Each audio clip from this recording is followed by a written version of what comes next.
All right, welcome to a new series on data sharing in scientific publications. I thought in this series I would look at some papers that we've written in the past where we've tried to share data in the supporting information or in supporting data archives, and that we would take a look at how successful that was and how reusable the data is today. So I started this work about 10 years ago, and before that, it was common for us to put figures in papers and think that was the data. But of course, you can't easily extract data from the figures without doing something with image analysis or something like that. And we also used to store data in tables and PDFs, which also aren't especially reusable. If you try to copy and paste the data, it usually doesn't copy and paste very well. And so while the data's there, it's not easily reusable. You could, if it was valuable enough, type the numbers in, but that's not what we were trying to do about 10 years ago.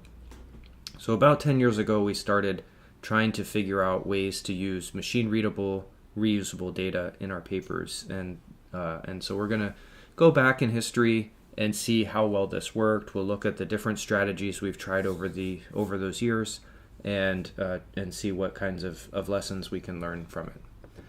So doing this, I made this little graphic here, the data archaeologist and work.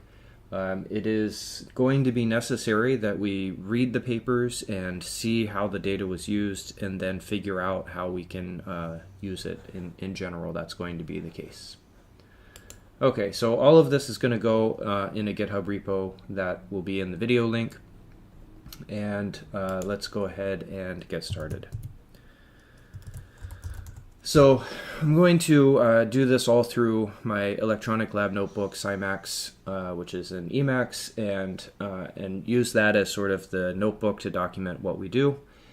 This paper here, I think it was published in 2014. We wrote it in 2013. It's probably the first time we actually went through the exercise of doing this. And it was such a big deal, we wrote a whole section on manuscript preparation. And so here we describe how we used org mode to capture the data, write the paper, all in one file. So all the manuscript, all the data, everything, it's actually in two files. One is the manuscript and one is the supporting information. And it's all in plain text, and so we're going to have a look at it. But before we do that, let's see what the paper is all about. So the paper was on simulating temperature programmed absorption of oxygen on platinum-111 using DFT. And so the experiment is you put oxygen on a single crystal platinum-111 surface, you expose it to different amounts of oxygen, and you get some absorption of oxygen, and then you heat up the surface and the oxygen comes off, and you measure the signal that comes out of a mass spec. All right, and so the critical kind of data that we looks like this. So each one of these curves represents a different exposure of the crystal to oxygen, and then as you heat it up, somewhere around 700 degrees at low coverage, it starts coming off and goes away. And you can see this is an asymmetric peak. This is kind of typical of a second order desorption process. And our goal today is, can we get to reproduce this figure? So this figure relies on data. There are probably like 20 curves that are intensity versus temperature. So that's my goal for the day.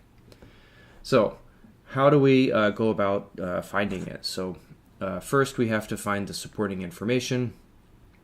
And so let's scroll down to the bottom. Ideally, we would be able to get to all of this data, but I don't think it's going to be like that fun of a video to reproduce them all. So my goal today is just to get to that first figure and see. All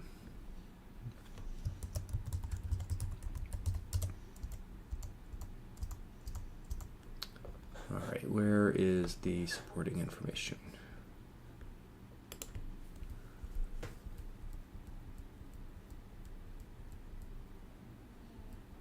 At the very bottom, maybe? Oh, there it is. I saw it. Okay, So there is a supplementary material file. So let's click on this, and this opens. And this is where we documented everything we did in the paper. And so this one, we made a special effort to have a section on how we generated the figures and how we did all of the analysis of the data. And if you look here, we have some thumbtacks. These indicate there are attachments in this PDF, and so we're going to have to extract those to get to the data because it's not in the PDF itself. The PDF does have all the code that we used, and you can see here to make figure 1, this code uses a file called analysis/coverage-normalized.mat, and so we'll have to look in the attachment to see how that works, and that generates this file. Okay, so I'm going to have to open this in, let's go ahead and download this. Download it, and then we're going to open it, and we need it in a real PDF reader so that we can get over here to the attachments. So these attachments are the actual data files. So there's a PDF that we're looking at that's rendered from it, and we need to download and save this attachment. And I'm going to save it for now. Let's just put it in the downloads, and then I'm going to come back to my Emacs and move it into, I need to organize this maybe.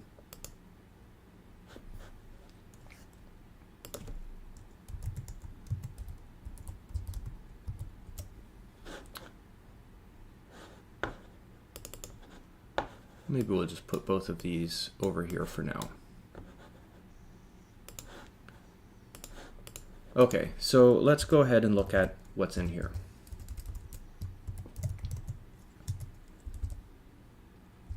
I'm going to make a link to it.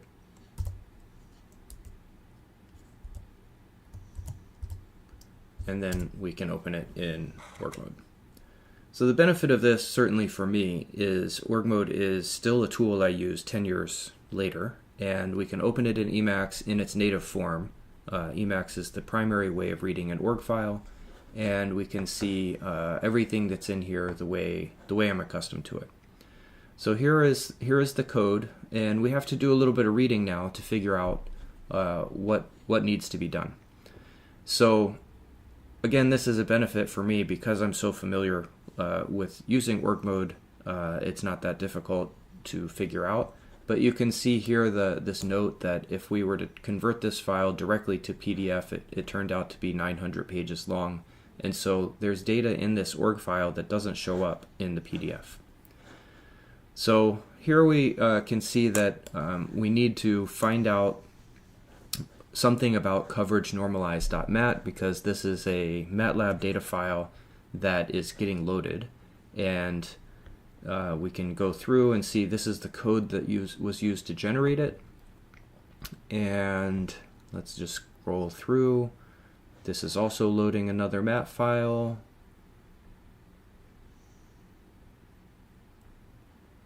This so far looks like pretty regular Python code. I can tell it's old because it uses ODE-int, and that stopped being the primary integrator at least 5 years ago. And so I'll keep scrolling. This is all figure code.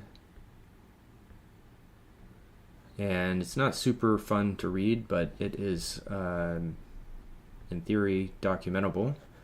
This is an interesting feature here because I can tell that what's happening here is it is reading these variables from tables named stable HF and DFT data, and those tables are located in this org file. Data fitting.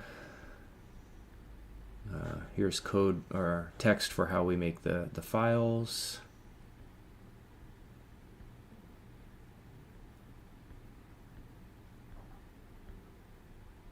Some hard-coded numbers that are necessary to make that figure.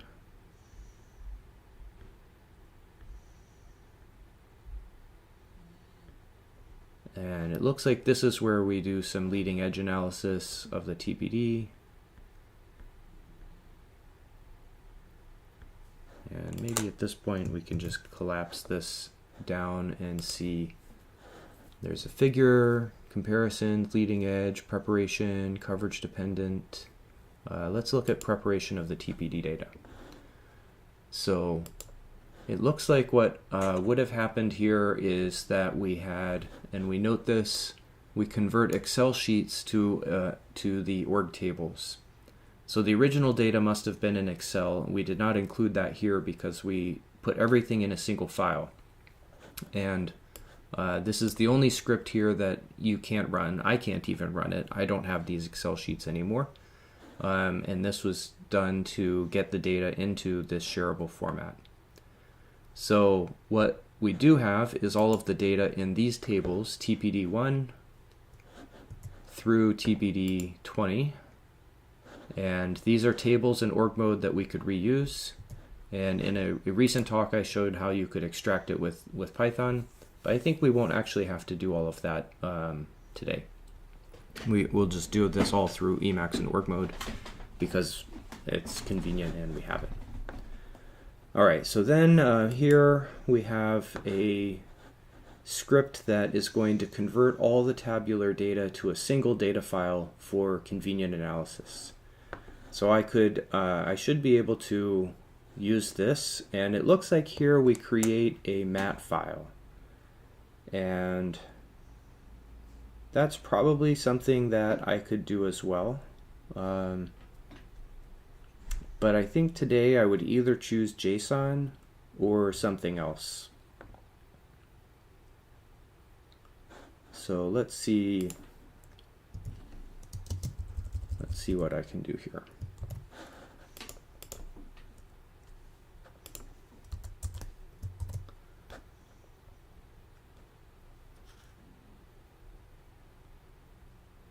So this is going to be a Python script, and now this is in analysis of papers, and these tables all exist over here. So I'm going to go ahead and try to do a little replace here.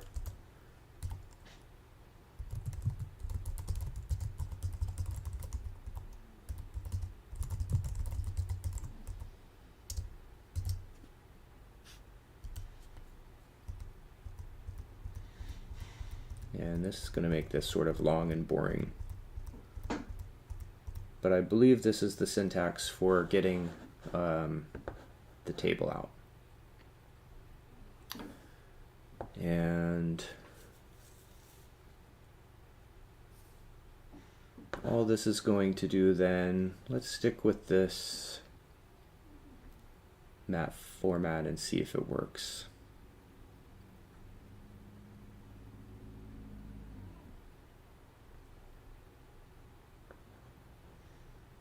I don't need to save this figure here, so I'm not going to.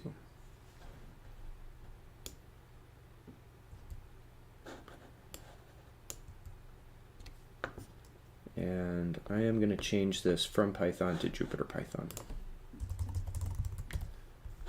That didn't exist 10 years ago, so let's see how this goes. Odds are not good it runs exactly right, but we'll see.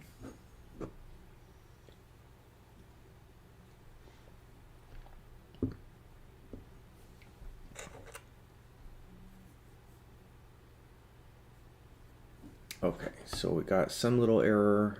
Oh, it can't find an analysis directory, so that's my fault. Let's just save it in the current directory. All right, that actually did work. So big win for org mode, something I wrote more than 10 years ago, and with a little bit of archaeology and skill, we can download the raw data from those TPD spectra. Now, the next thing we have to do is kind of follow through. What we do here is normalize these baselines. I'm going to skip that step. Basically, the bottom here is not all identically 0, but this is how we calculate it. It looks like I load the data, and then calculate a baseline as some average in this range of 4 to 500. Then we subtract it, and then I save that in baseline normalized. Then we normalize to a saturation coverage, and so here it looks like we're going to look at exposures and areas. We're going to use trap Z to integrate those.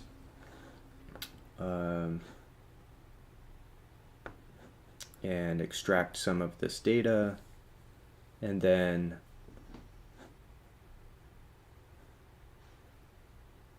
that's going to make some analysis. Let's do this one here, I guess.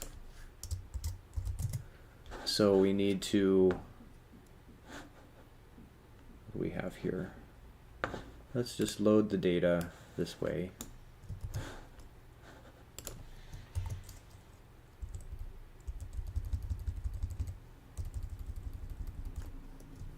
Let's see what's in it.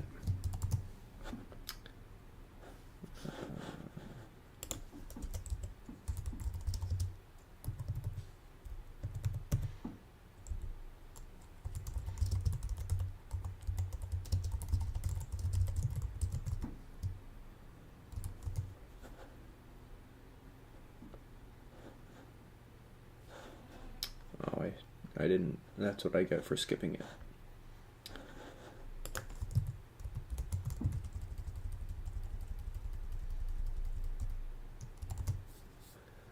Okay, so we can load this raw data.mat file. That is this MATLAB format. We have a temperature, a set of M, these are the intensities, and here we're going to iterate through those. So let's just see what happens if I copy that code and run it. We don't have NP, so some amateur mistake.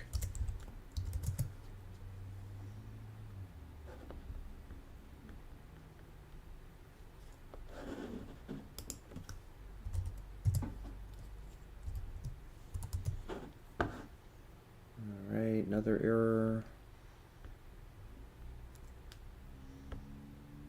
Diff requires the input is at least one dimensional. All right, so something maybe has changed here. Let's print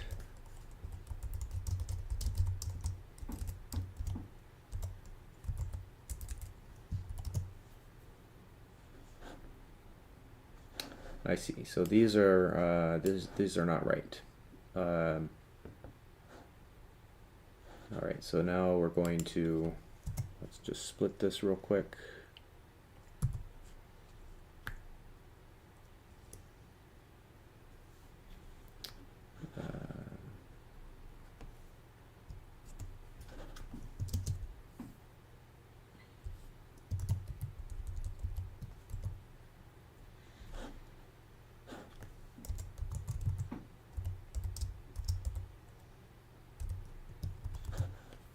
So this is like this. So this is actually an array now. For some reason it looks like it wasn't before, and we were choosing columns. That's possible something has changed in the way these are done, so this should be, maybe these should be just the ith rows.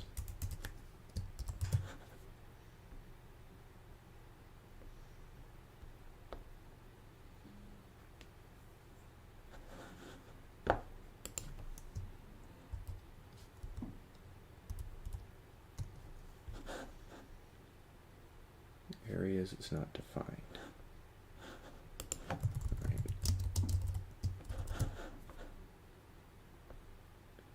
Index 20.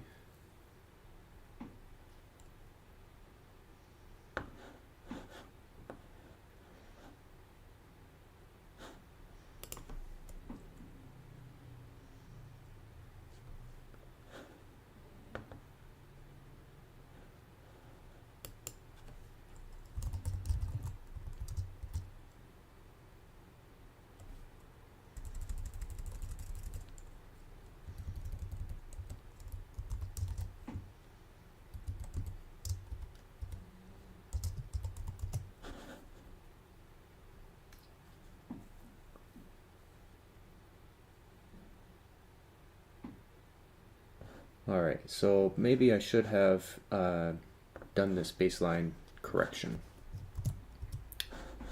Let's go back and look at it.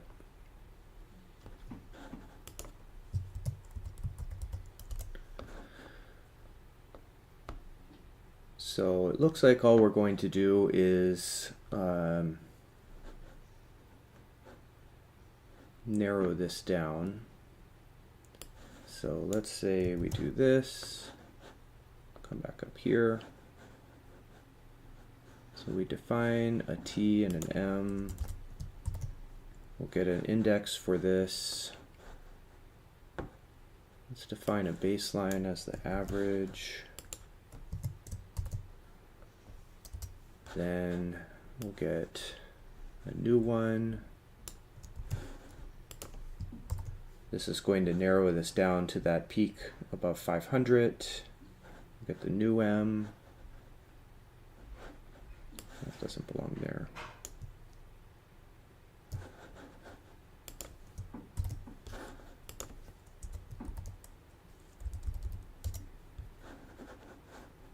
And then let's do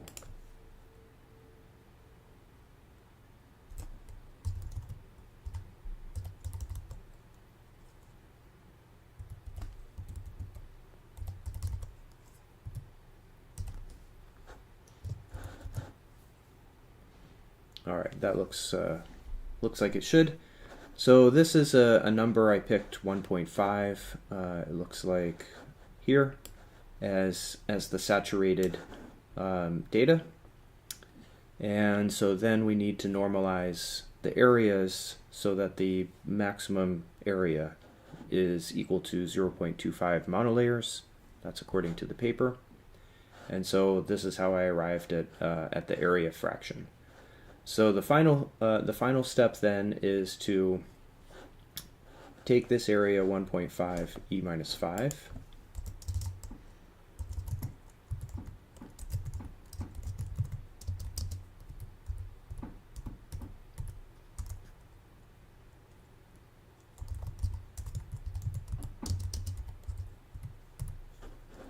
And then we're going to normalize those peaks by that. And that should get us to the final version. So we need to take the baseline normalized data, that's this new M, and then we're going to get the areas, and then where do we do this in here?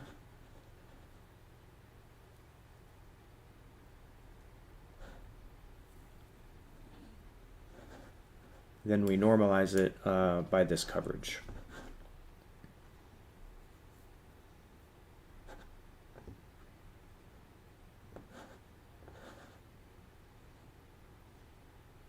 Okay, so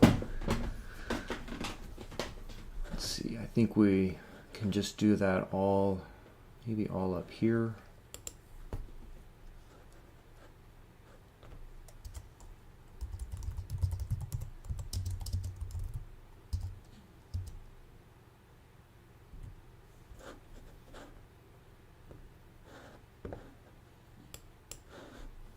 Maybe we'll just, I think I will duplicate this.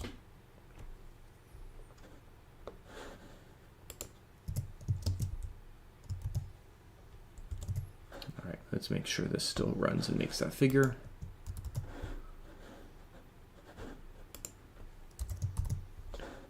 And so here we are going to take this data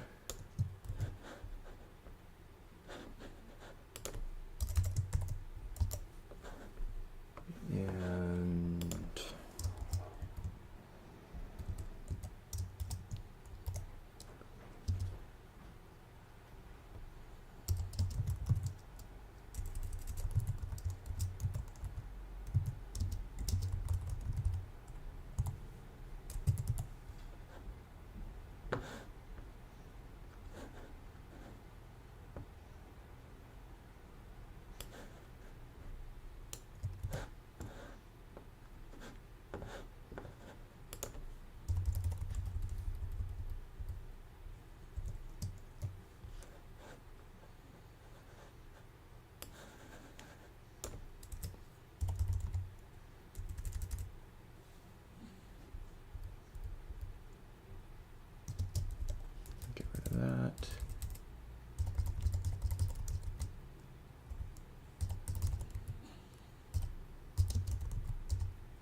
let's see how this looks. All right, so that looks a lot like that figure.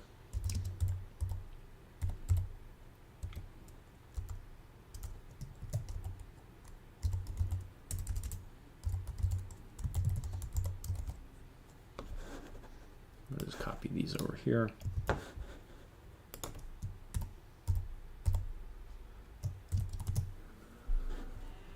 Okay, so let's see, let's go back to where the figure is that we were excited about. So it looks quite close. The shapes are a little bit different, and that's just the size. This is in decimal form instead of this exponential form. That's probably because of something I did in these parameters or some default setting that's changed.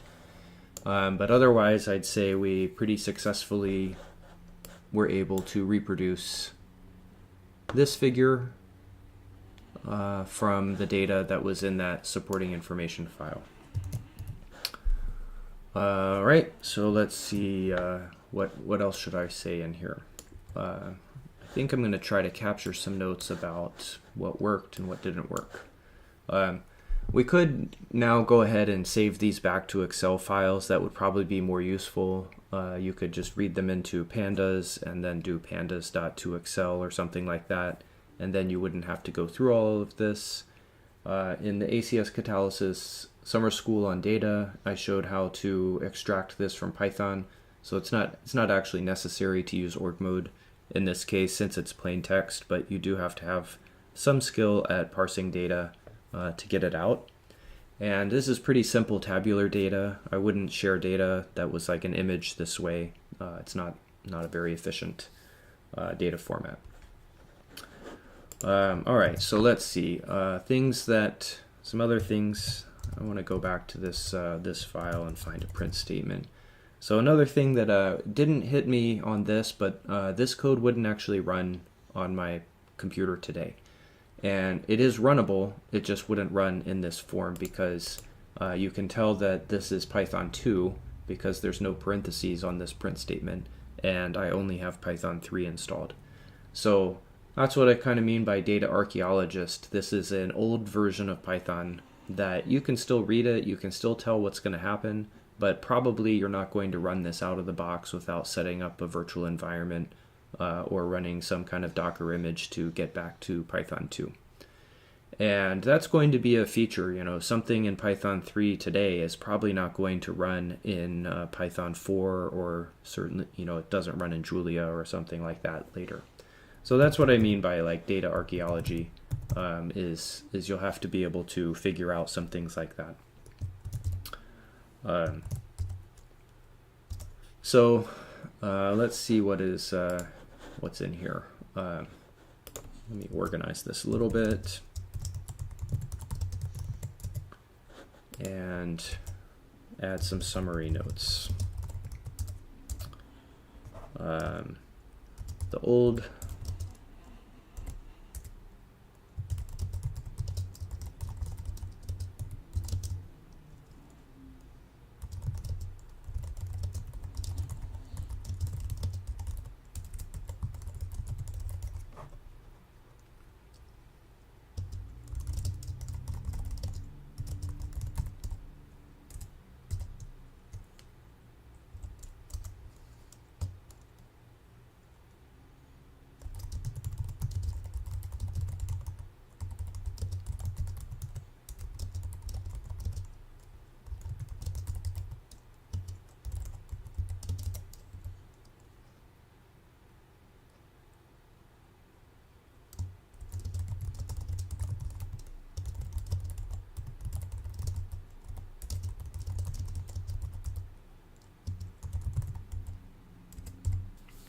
So I think it's likely something changed. If I, remember that we had to change the indexing in that mat code, but otherwise everything worked really well.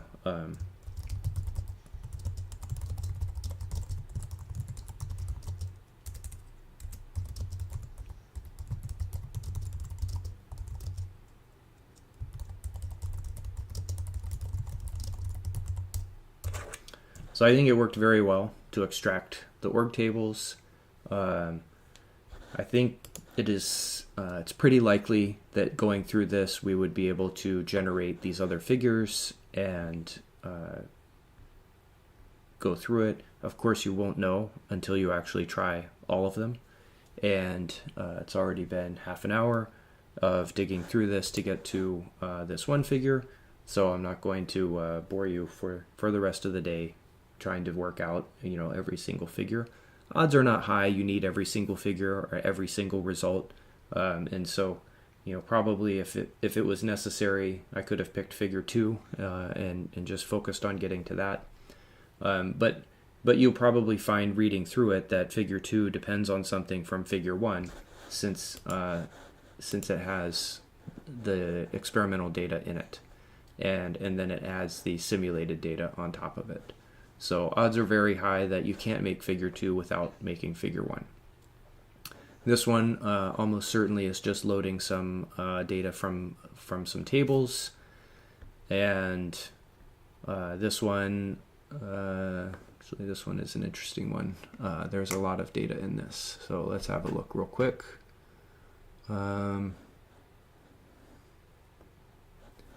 This is probably we have to look in the supporting information file.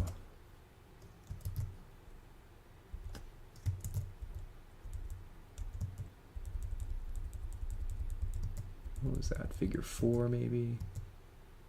So this one is pulling a lot of data from direct enumeration, a table. So let's have a look there. Table name, direct enumeration.